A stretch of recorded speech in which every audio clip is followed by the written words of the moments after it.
Hello and welcome to this episode of Shop Talk with Writers, the podcast where we discover the stories behind the books. I'm Elena Lappin, and my guest today is world-renowned Irish novelist Colm Tóibín. His most recent novel is Long Island, a sequel to Brooklyn, unplanned as it turns out, which is also an acclaimed film.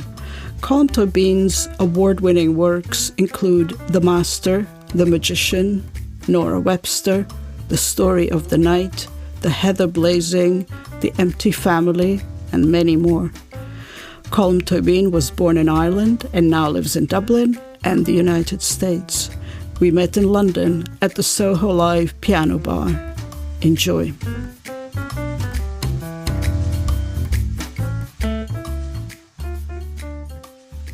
I'm Colm Tóibín, and this is my novel, Long Island. This is a small part of the book when Jim Farrell, who owns a pub, has entangled himself with Eilish, who's come back from America, who's the protagonist of Brooklyn, and Nancy, who owns a chip shop near his pub. And he's actually invited one around to his house and then starts worrying that the other might actually come too, and the two might meet at the door. In the hallway, waiting for Eilish, with the door on the latch, Jim realised that this night might easily be a night when Nancy would call. If she did, he decided, he would let the phone ring out and pretend the next day he had not heard it. It suddenly struck him that it would be easier somehow if Eilish did not come. He would know what to do then. He could go through the conversation they might have had, imagine what drink she would have asked for, dream of moving towards her in lamplight in the room upstairs. She must have parked the car. He pictured her walking along Court Street. He listened, but there was no sound. If she did not come tonight, and since it was unlikely that they would see one another once her children came, then the car journey just now was a lost opportunity. He had liked being quiet with her, giving her a chance to concentrate on the road. But if it were to be their last time together, then he should have started a conversation. Thank you very much, Colm Tóibín. Welcome to Shop Talk with Writers. Thank you. It is very nice to see you here in London. We are recording this in the Soho Jazz Bar in the screening room thereof. And it's very cool here. We're having drinks and we have candlelight, and it feels a bit like a sort of secret meeting, which is lovely. So I brought with me all the books of yours that I have collected over the years. Today we are here to speak about Long Island, which is the sequel to Brooklyn. And I was just wondering, Brooklyn was written 15 years ago, and then there was the film. When you write a sequel 15 years later, do you take the film as well as the novel into account? Yes. Oddly enough, yes. The part played in the film Brooklyn by the actor Donald Gleason, who played the part of Jim Farrell, gave an idea to me that I hadn't really had fully before, formulated something that in a lot of Irish imagery, Irish film, Irish plays, Irish novels, the male figure is often presented as untrustworthy or unstable, or too charming, too brooding, violent, drunken. And it's very hard, I can't work with that. So I need to move us into a space that's a bit purer than that. And Donald Gleason in Brooklyn performed the part of Jim with a sort of, not just a grace, but a sort of glow. And it gave me an idea that I could do more with that character if I moved him further out of the, let's say, the cliche zone, and made him just a very quiet person who spoke quietly and who lived in a way that was sort of stable and who wanted love in a way that would be domestic. And, there was no Celtic wildness, thank you. And the movie was helpful in that respect. I have to confess there's a sentence of yours that seems to pop up in most of your writing, stories and novels, and maybe other books as well, because you also write nonfiction. essays, memoirs. And that sentence is, he or she left silence. That is my absolute favorite classic sentence of yours. And to me, it characterizes your writing it's a perfect encapsulation of how you write, because you do not only create silence for your characters to leave silence as they speak to each other, as they relate to each other, as they leave silences for one another, but also between the novel, the writing, and the reader. You can't have too much dialogue. In other words, that dialogue in a novel has to be in some way concentrated without seeming so. So that it isn't just merely the sort of ordinary speech of the characters. It has to move in a direction. And therefore, there can't be too much of it. And therefore, just saying at the end of a piece of dialogue, they left silence, or there was silence between them for a moment. The problem then becomes technical. How do you take it up again? How do you have to say when she finally spoke? And again, that sort of elements of self-parody, you have to be very careful not to do it too much. But I think what's essential in novels like the ones I write is that there are moments when nobody says anything. And that's not because no one has anything to say. It's because articulating things is not the right thing to do just now, or there are great difficulties, or saying nothing is better. But it's a dramatic thing, just that they didn't say anything. But the reader knows always, I think, that there are many things to say. The reader fills that silence the way your characters do, because you show your characters' inner lives so perfectly well that the reader can actually imagine what each character might be thinking about saying or not saying next. I think you have to be careful with the inner life, that you don't do too much of it, that you don't have constant pluperfect. You know, she had been years earlier when she had first met him, she had been, you know, you be careful with that, I suppose, flashback, or, you know, that you must sometimes stick to what someone did and presume that if you're doing that well enough, with enough accurate detail, you will be able to imply a great deal about what's actually happening within without constantly referring to within. So you needn't do, she went back to her room and began to think about the scene that had just occurred. You know, she wondered, it struck her, it occurred to her. I use those too much anyway, but you've got to be careful that you don't think, my job is to show the interior life. It is that my job is to make the next sentence plausible. And that often, my job is to make the next sentence plausible is often a better way of moving the novel than trying to think, what should the character be thinking now? It is not that, it's what should I be writing now? There's an interview you gave 11 years ago. I don't know if you actually gave it 11 years ago, but it was posted on YouTube 11 years ago. You were speaking to an invisible interviewer, but I believe she is possibly a student, talking to you about how you write and how we should all perhaps write. And it is the interview that I share with my students when I teach creative writing, because they always begin with this idea, I must learn this, and I must learn structure, and I must learn all these, you know, systems of how to get it done. And I show them this interview in which you talk about how you're going home from shopping and a sentence comes to you and you write it down, and that sentence is the whole novel and the rest is work. And I show them that, and they are so relieved, because they think, oh, is that all it is? But then they realize, no, that is not all it is. That is everything. Is this how... I mean, there's no such thing as craft. So that all that stuff about craft, it might be useful in some way, but basically a novel is something you write down, you know. And yes, that the opening sentence, it doesn't matter what it is. Once it's, you can't push it, you can't force an opening. So that if you don't have the opening of a novel, then leave it. And I have a novel I'm trying to work on at the moment, but it's not happening. And I'm leaving it, but I did write a whole lot of it. It's not working. I know it's not working. How do you know it's not working? You just read it and you think, something missing here. And what's missing is just leaving it for long enough. When it comes, then write it down. It doesn't matter whether it's in typed or it's longhand. And then what you need to do, is work for, say, a week on the first 3 pages, going over them a few times a day, and first of all, writing them.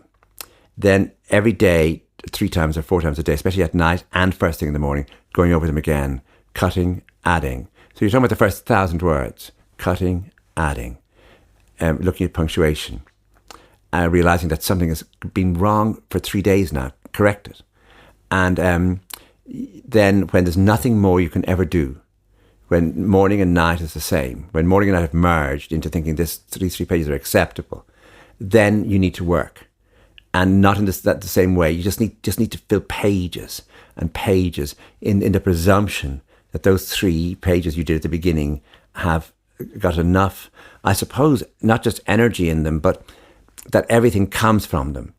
And therefore, and also you need to work blindly sometimes. I don't know where this is going, but I'm going to work on this. I know it's wrong. I know the perspective is moving or some basic rule is being broken. You just need to do it and you need to finish it, and then you can work it out. Some of your characters show up in a whole bunch of your narratives in different novels. For example, Nora Webster also shows up in Long Island again. Yeah, I have a moment where Nancy in Long Island is walking along by the river, and there are 2 women coming towards her. And it's such a pleasure for me, oddly enough, just being able to put the name Nora Webster so that it's not I want her to come alive, but the lovely idea that somehow she's going to have another life in this novel, very briefly. And that I think I'm going to do that more, actually. But also Nancy. So Nancy is present in both novels, of course, Brooklyn and Long Island. But Nancy is also present in a short story in this collection, The Empty Family. One of those stories has Nancy or a reference to Nancy in it. I think it's in Mothers and Sons, and it's called The Name of the Game. And it's a long story. I mean, it's a 20,000 word story about a woman who opens a chip shop in a small town. And I wrote that in the summer of 2001, just before I went back to finish the Henry James book. I thought I'd have one summer where I'll have ordinary people in a small town with a chip shop before I go back to the sort of big subject. But in fact, that small subject became a sort of big subject.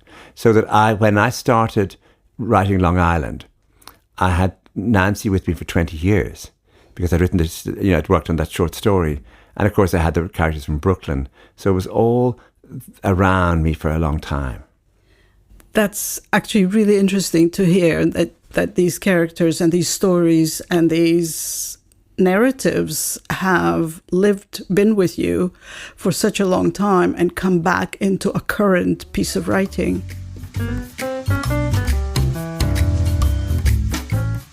Speaking of time, I'm very interested in the fact that you and I are basically the same age. So you were born in 55. You're looking pretty well on it, I have to say. I mean, hey, come on. That doesn't seem true.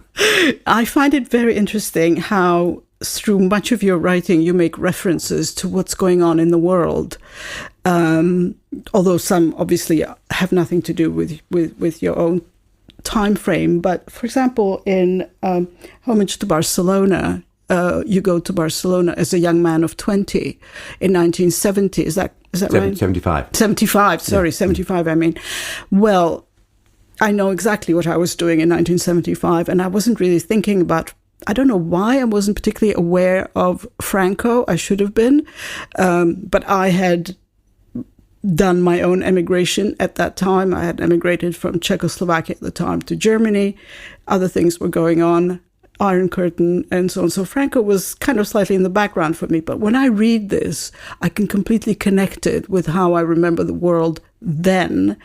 And I love how you describe being there at first just to be away, I suppose, from Ireland, or maybe you had another purpose. Yeah. But then you understand what this place is about. And I wonder, has that stayed with you, that experience? Yeah, the interesting thing about Barcelona in 1975 was the dictator was still alive, the police were still in place, but the revolution had already happened in people's minds. In other words, there was already long hair. There was already smoking of marijuana. There was already Dylan records. There was already a younger generation who had really woken up. So the repression was there and not there. And that was a big surprise because you expected everyone to be, you think, oh, Franco's Spain must have been entirely repressive. It was, and then it opened up earlier than the death of the dictator, which meant that when the dictator died, everybody was ready for that.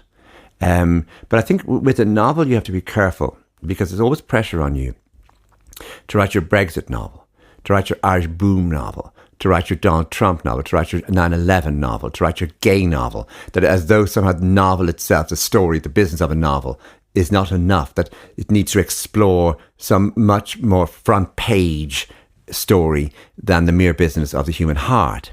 And I think you've got to, there are times when you can embrace this. I did that in The Story of the Night, which is very much set in Argentina of a very specific year when political events are really mattering to people. But that in something like Long Island, it's the year chosen is 1976, which is of course the year of Gerald Ford. So in other words, Jimmy Carter hasn't come, Watergate's over, Nixon has gone. It's more or less a quiet year in America, in as much as everything ever can be. And in Southern Ireland, it's the same, where the events of Northern Ireland have not impinged by then as much as they did earlier and would later. So you're talking about a year in which you can allow the human heart, the throbbing of the human heart, people's feelings, what happened that summer, to become the dominant force. It's like no one wants to know what was happening politically when Madame Bovary was alive. Madame Bovary takes over that particular, she moves into that vacuum, as it were. And I certainly wanted that in Long Island, as I did in Brooklyn, where I could work with the character. Here, she's not a powerful figure. She makes no great statements about life or about literature or about politics. But I wanted her sort of submerged consciousness to be able to thrive and dominate in a time. And I wanted to be able to, therefore, sort of remove the idea that the novel is merely something that puts characters into a backdrop. And the backdrop is more important than the characters. And yet, you mention in Long Island, there's a very significant situation there for Eilish where she is allowed, because she doesn't really get on with her husband's family, she's allowed to stay away from their Sunday gatherings next door, basically, and stay home. The reason she's happy about that is because they don't like her politics and she doesn't like theirs. And that is all about Vietnam at that time. Yeah. But it's not as though she has a politics as much as it just makes a statement. I wouldn't like a son of mine to have to go to Vietnam. I mean, any mother felt that. So it's not as though she's political as much as just makes this. And suddenly finds out, hey, her father-in-law thinks there'd be nothing to be prouder of. And her husband doesn't support her. Her brother-in-law doesn't support her.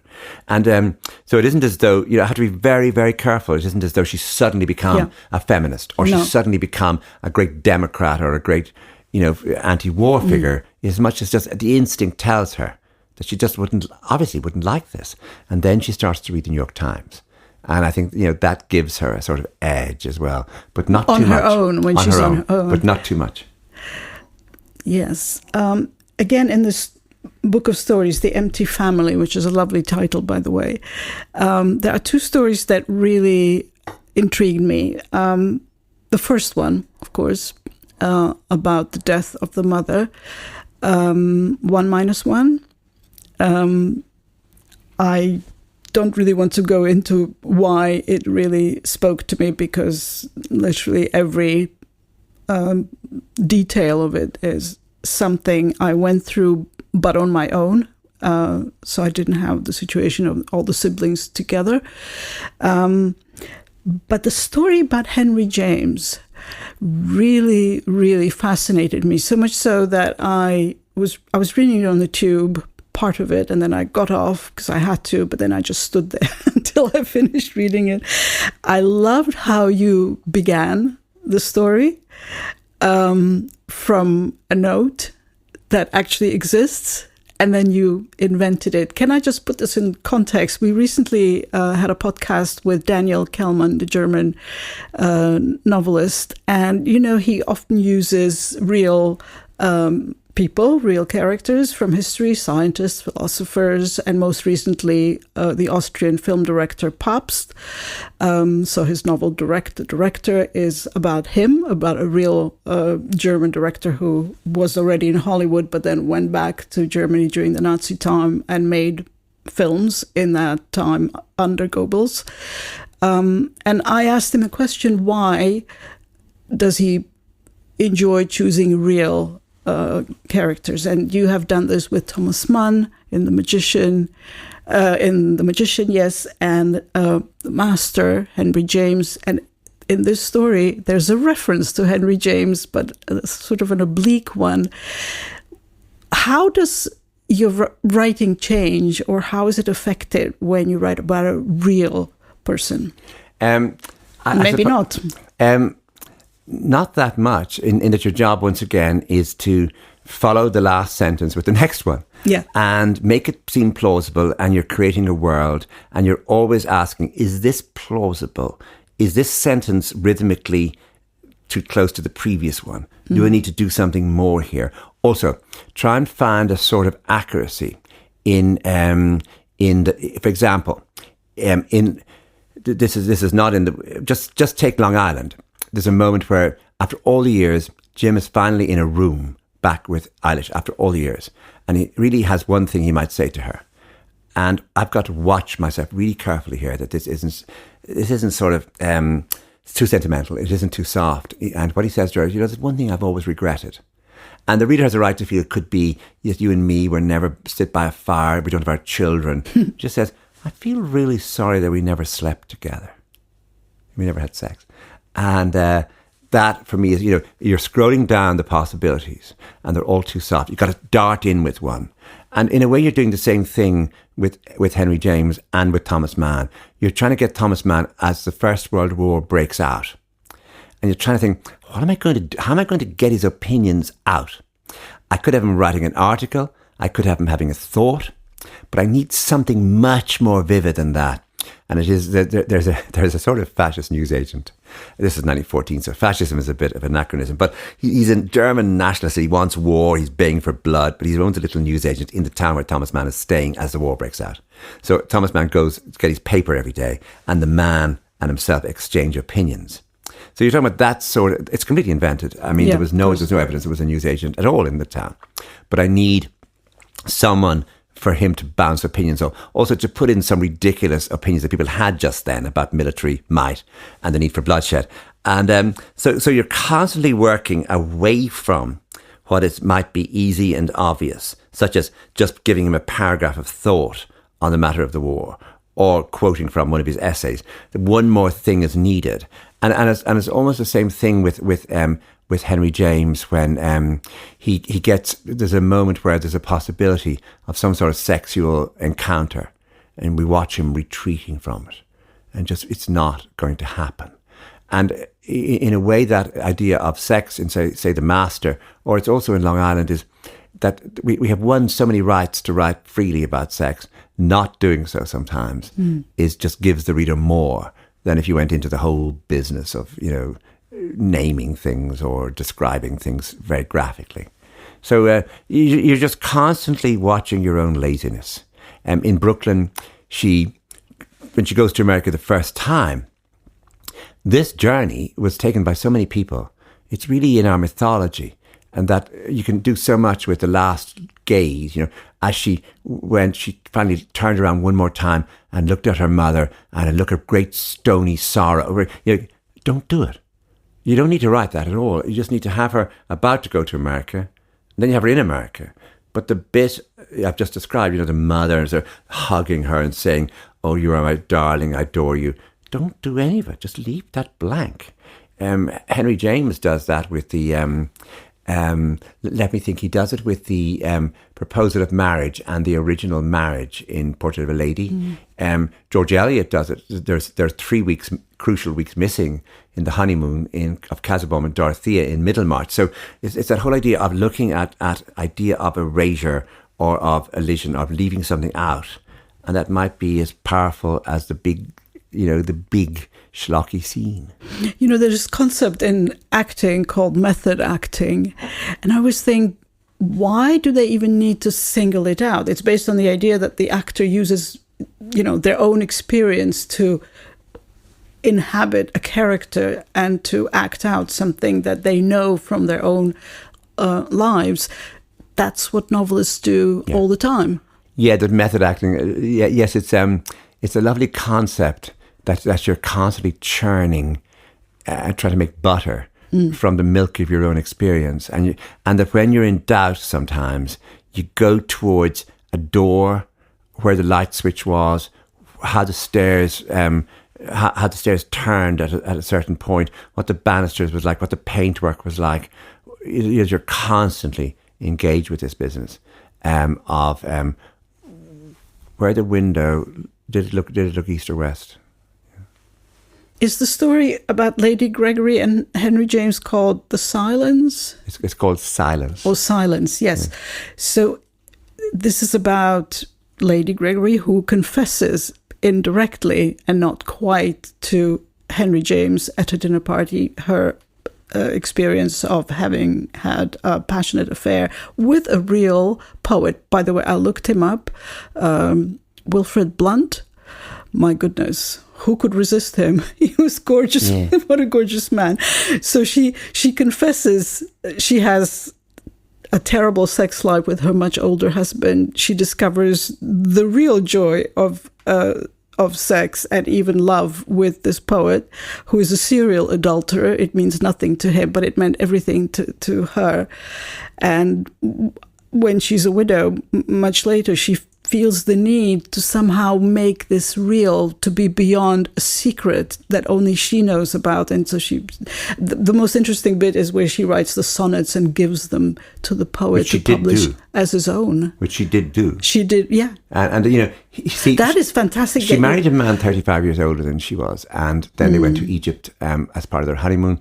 There they met Wilfrid Scarwin Blunt and his wife, and she began an affair with him, and what she did after when it was over was she wrote sonnets about the affair, which he published under his name. No one knew they had the affair until his diaries were, of course, opened in, I think, the 1940s. So it was never known. So she was the only person who should open this book of his that, no, I wrote those sonnets. They're called A Woman's Sonnets. And now if you go to her anthology of her work, you find those sonnets are back as hers. But what I was interested in is that there's a moment where in Henry James's notebooks where he talks about being with Lady Gregory last night. And, she would meet him at dinner, and James was always looking for stories.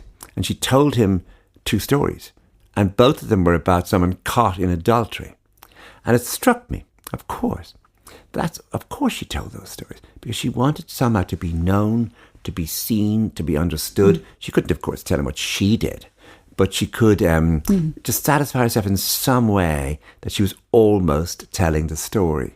And I was interested in that. So I was interested in just dramatising a small moment from his notebooks where I know the background really well because I wrote a short book on Lady Gregory. So I know all that stuff. And then just realising when I come across that reference in the notebooks, Dinner with Lady G told me 2 stories.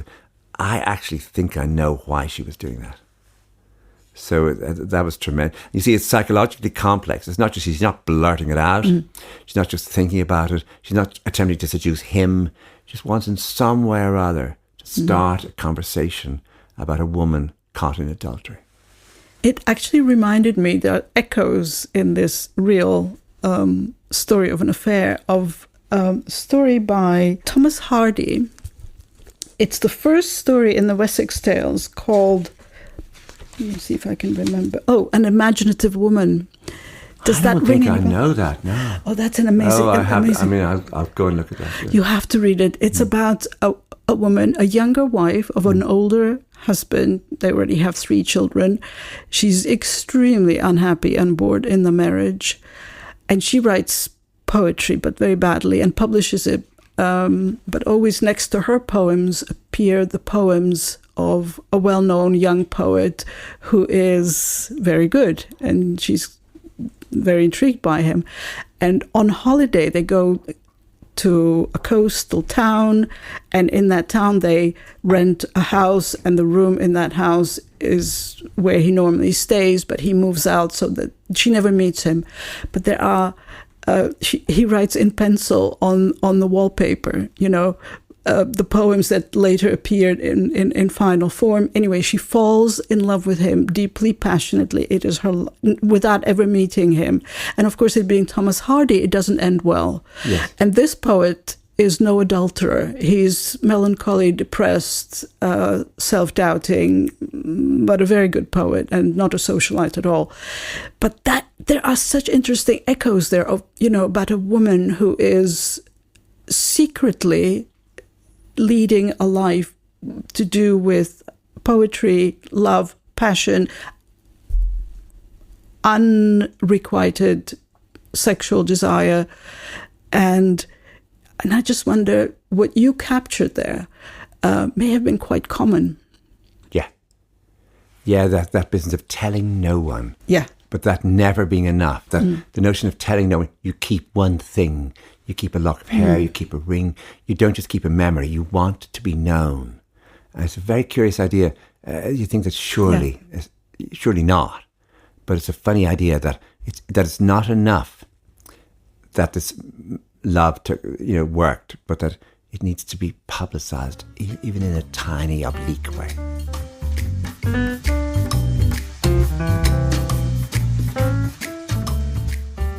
Eilish, going back to Brooklyn and Long Island, Eilish is such an interesting character from the very beginning, from being very young, and as she matures, she is always able to reflect on what's going on within herself and not to say everything that's on her mind. And I love that balance that you create between what she's thinking and what she's actually expressing outwardly to others. It's a beautiful balance. Obviously, you intended that. Yes, I think the novel form is, it's the thing the novel does best, the distance between what we think and what we say. And the reader can see this and savour it. But I was taking a lot from my reading of the 19th century, just reading Jane Austen and rereading Jane Austen. And that whole idea of, if there's a dance, the next day there must be silence. And the silence must be where somebody begins to contemplate the possibilities of arising from what happened last night. And so you don't just have an event, you have the anti-event. And if you start working with that, the problem is if you make that into a formula, you lose it. It has to seem a sort of natural thing. But yes, she's, because she goes to America alone in Brooklyn, therefore her solitude becomes a sort of form of power for her. Her bedroom becomes her realm. She doesn't have a very close friend in America, so she's always operating against the group or, that sort of way. The solitude is very interesting because actually all of your characters exist in a kind of solitude. They are different, they are separate, they are alone, and they are often remote, away from where they normally are. They are removed, geographically, physically, emotionally. I find that remoteness and that being away fascinating, and it really, really speaks to me personally. I think anyone from any background can really connect with your stories, with your characters in that way, because it's universally understood. Yes, so many of the characters move, and that moving is a form of disruption. And even the homecoming itself is a further disruption. So it comes from the very first novel I wrote, The South, which is someone goes to Spain and then comes back, and her coming back is really troublesome. I mean, really. So that I didn't plan this. It isn't as though I set out to have a theme. It's just whatever comes, you take. And whatever comes most powerfully, you take more. And obviously, writing becomes a form of direct autobiography at certain points, but secret autobiography in others, where things you didn't know you thought were so important and interesting suddenly keep emerging and emerging. And that distance doesn't even have to be very big. It can be between your hometown or village and Dublin. It can be across the ocean, but it's enough to just not be where you originally were. That makes all the difference. Yeah, I suppose one other thing that's important is that there's no symbolism, really. That, even though in the second novel, The Heather Blazing, and later on, Blackwater Lightship, there's a cliff and it's crumbling and there's coastal erosion. but there is actually coastal erosion on that coast. Yeah. Now, it has resonance. Obviously, if you start talking about the land sort of falling away, well, that has resonance. But it's not just that. It is an actual landscape. It is a particular type of clay called marl that erodes very easily. So just, I'm constantly, where the sea is not some eternal whispering thing. It's actually the Irish Sea, which curls rather than crashes. So was your journey to Barcelona in 1975 your first trip away from home? And why did you choose Barcelona at the time? I sort of drifted into it. Someone said you could always find work there, that there was a whole generation attempting to learn English. And they were learning French in school, so there was no one to teach English. And once you went there, you would always get work. I mean, it was a bit of a struggle, but it turned out to be true. And choosing Argentina for this novel, The Story of the Night. The Story of the Night, was that connected with that experience at all? It's connected to drift. That I lost my job in Dublin as a journalist, and they gave me money, your compensation money or whatever you call it. And thus I had money, and I went to South America on the money, and I travelled. And then I traveled in Peru and Bolivia and Brazil. And then I ended up in Buenos Aires because a friend's father had a house there. And he said, I have a guest cottage, and just use it. And when I arrived, the trial was on of Galtieri and the other generals for crimes against humanity. And I attended those trials as a journalist. And then I began to go back there. This is 85. Go back there, really into the early 90s. It was a long journey back. It's such an interesting place. Obviously, I spoke Spanish, but also it's a European city, down there, and I found myself very comfortable there. But of course, the aftermath. What I'm talking about is the aftermath of the disappearances. Yeah. It's not set during the disappearances. It's not in the torture chambers. I didn't feel I had anything to add to that or imagine about the facts were needed, not people imagining. But the aftermath as to how people in the early 90s began to consider, how did this happen in our country? Where was I? What silences were around? And so I began to imagine a character. And the character really came alive for me in the first, I think it's one of the few first-person narratives I've done. It's like a diary or a confession. And but it's set in the aftermath of an atrocity, and it's attempting to deal with the shadows. Rather than the... It's interesting that he's an English character, although born there, but he is English, and his mother, it begins with him describing how passionately enamored his mother had been of the Falkland War and everything English, and the Queen, and Mrs. Thatcher even. That was an interesting choice of character as well. Yes, I wanted him to be English speaking, thus to make the diary actually plausible, that it was written in English and that he was an outsider, that he was always, no one was sure how to place him socially, because his Englishness gave him an access to certain places, which if he'd been Argentine, you would have had to really be much more careful, because they were poor, but because they were English speaking. And that was one of the phenomena about Buenos Aires, that there were groups of people. Certainly there was a big Church of England, and there were a lot of English people living in the city as English, even though they'd been born in Buenos Aires, but they saw themselves as English. And of course the fact that he's gay. That is obviously a big topic, brilliantly written. And I was also wondering, do you, looking at it today, because I'm reading this novel now, I hadn't read it then, I don't know why, happens.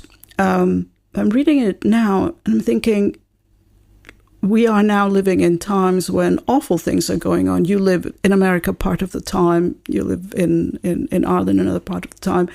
Things are going on that are very frightening and very real.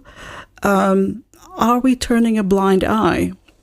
Yes, America has, it will never recover, America, its sense of itself as as an unblemished democracy, that the world, a beacon for the world. It can never preach to other countries, because it isn't merely that it just went wrong at the top. It is that people tolerated that the fact that they're effectively concentration camps, but in El Salvador, but that habeas corpus has been abandoned. There's no, and that, Congress supported this. It isn't merely a dictator took over using force. It's a full democracy is actually working against itself. It's eating itself. It's an autoimmune disease. And that's going to take a long time to deal with. And one of the ways it can be dealt with, I think, is the novel form, to show how easy it is for someone to just ignore something. Yeah. Let something by, be busy that day, or pretend they didn't remember. And walk right past it. Or walk right past it. And I think you can see, I mean, it is from right back into, for example, a novel like The Conformist, or even Bertolucci's film of The Conformist.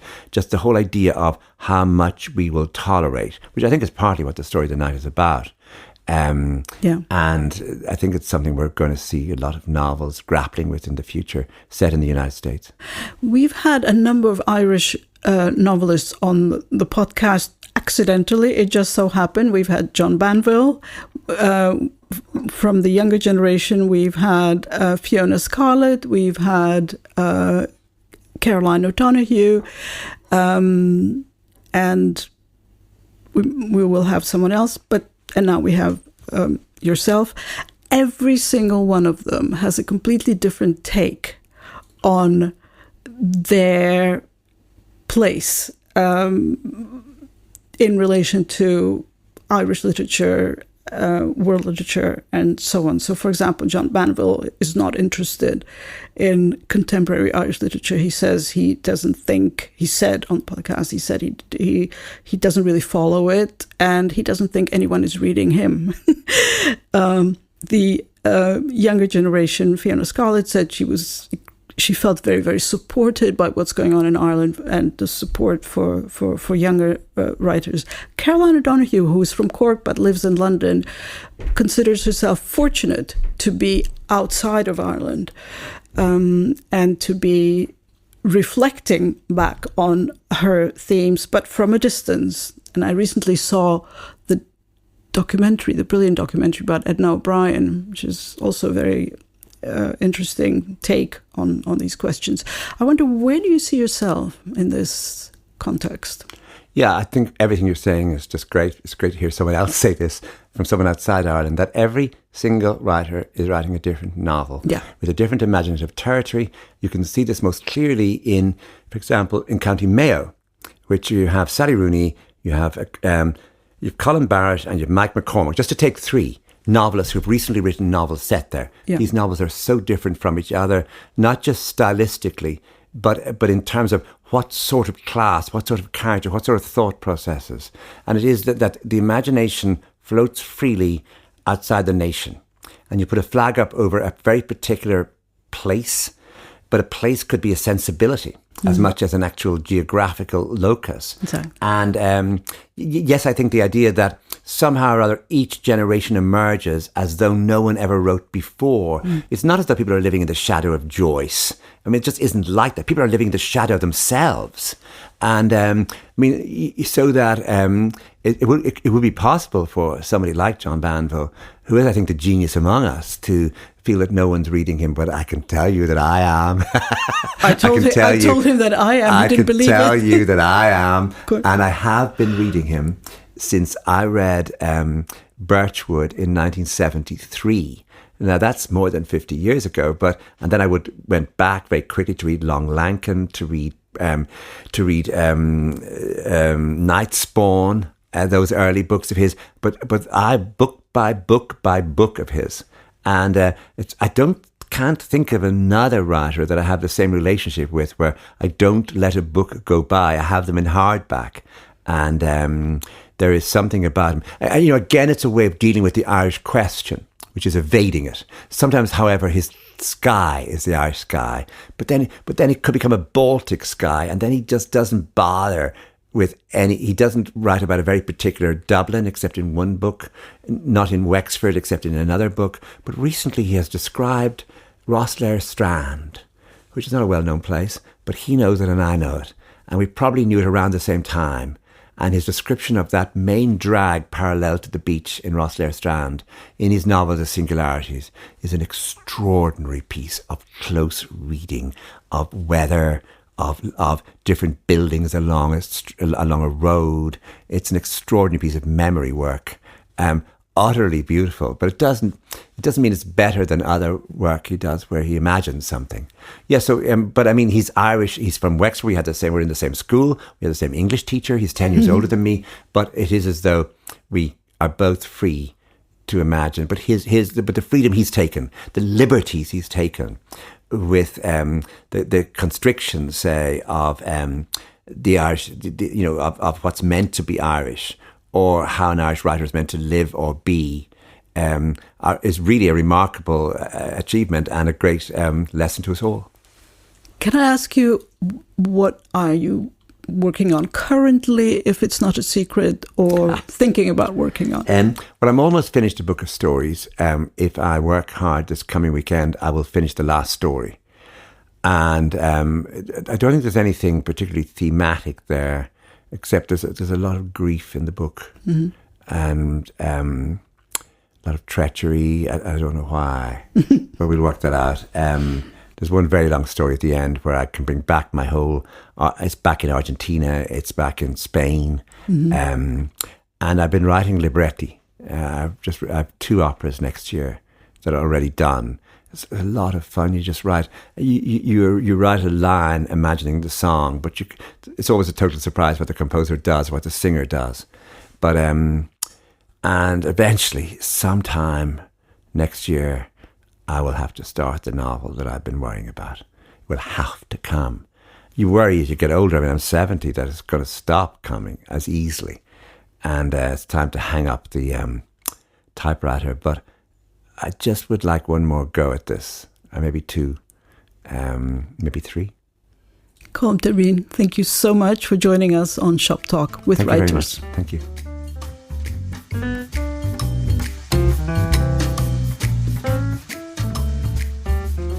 Thank you for listening to this episode of Shop Talk with Writers.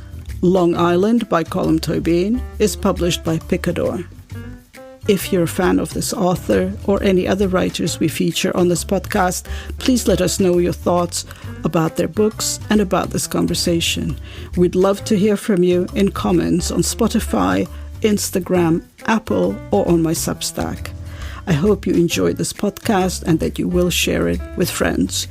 Tune in again soon for exciting new episodes with novelists Daniel Kelman, Armand Dangour, and Charlotte Mendelsohn. Thank you.